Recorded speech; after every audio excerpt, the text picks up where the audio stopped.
त्र्यंबकं यजामहे सुगंधिं पुष्टिवर्धनम् उर्वारुकमिव बन्धनात् मृत्युर्मुक्षीयमामृतात् बाबा धवलेश्वराय नमः। दीपं यदि परं ब्रह्म दीपं यदि जनार्दनः दीपहरतु मे पापो पूजा दीप नमस्तुते।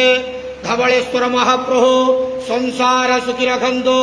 आज शुभ सोमवार समस्त श्रद्धालु भक्त मानक आशीर्वाद करंतु। मनस्कामना पूर्ण करंतु। कर्म क्षेत्र उन्नति करंतु। ग्रह रिष्ट खंडन करंतु। जगतर मंगल करंतु।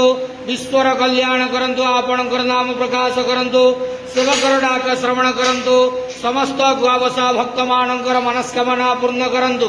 महाप्रभु धवलेश्वराय नमो नमः। संसार सुखी रखंतु आनंद केवार हरि बोलो।